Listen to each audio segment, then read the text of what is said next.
Welcome to MarketsToday.net.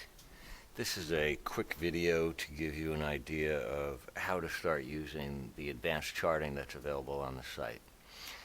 The first screen you see here is the advanced charting screen, the landing page, and we access that screen by going to the Charts pull-down and clicking Advanced Charts.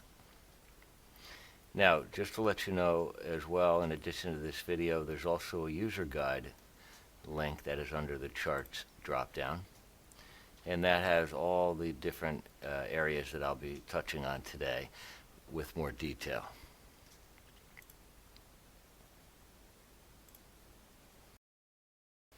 Now, one of the nice features of advanced charting is that it has a number of applications that are similar to downloadable platforms.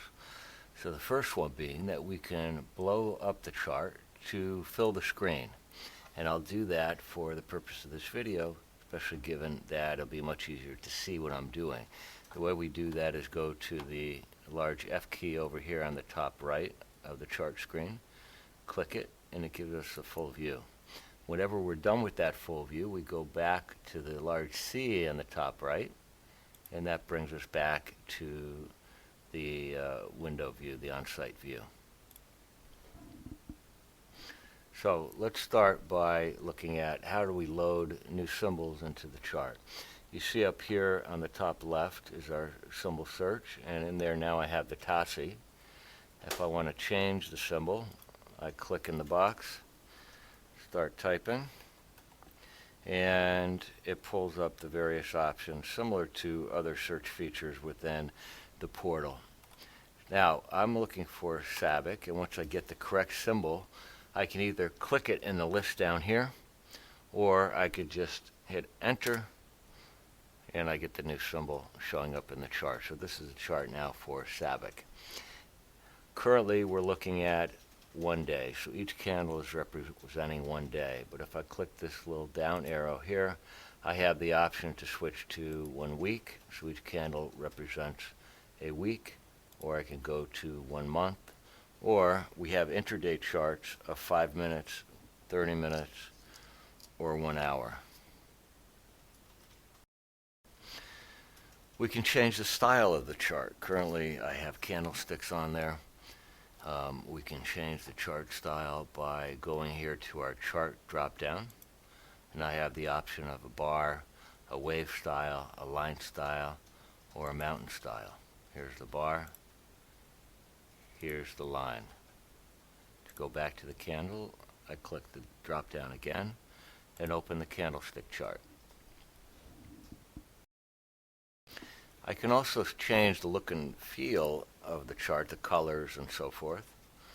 If I go over here to this drop down next to the C, it gives me the ability to go to light, which I'm currently on. The background is white. I can go to dark, which you see now, or I can do custom themes. By clicking on custom theme, I can change the candle colors, the borders, the lines, the grids, background, and so forth. Let me just go back now to the light. It's a little easier to see. The next thing we're going to touch on is various ways to navigate within the chart. If you can see my mouse, currently I'm using a crosshairs. So we have a crosshairs symbol for the mouse, and if I go over here to select tools and I click crosshairs, that's how I get the crosshairs. And with the crosshairs, I'm able to move my cursor around, and I can see the date down at the bottom, and I see the price change down at the right, and that date and that price is going to be relative to where the hairs cross. If I want to look and see the price action on any particular candle, then I can look up in the top right hand corner, and it's going to show me the open, high, low, and close, as well as volume for that particular time period. Okay, now we have a couple different ways we can scroll around and pan around the chart image. If I left click and hold my mouse down, I can move the chart horizontally or vertically. This is really useful when we're trying to look at where the market might be going. Or if we want to stay on a close-up zoom, we can go back and look at a previous period of time. Let me just click back to the daily so we have more data on the chart. So I can look at a previous price action historically, or put some analysis as to where we might be going. The other nice feature of the advanced charting is that we have a zoom feature. The zoom feature is activated in two different ways. One, I can use if I'm using a desktop and I have my mouse, I can scroll down and zoom in, or I can scroll up and zoom out. The other way is with the plus and minus buttons on the center bottom of the screen, which you may or may not be able to see well on this video.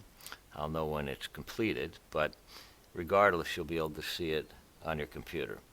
So we have a plus button to zoom in, click, and then we have a negative button to zoom out.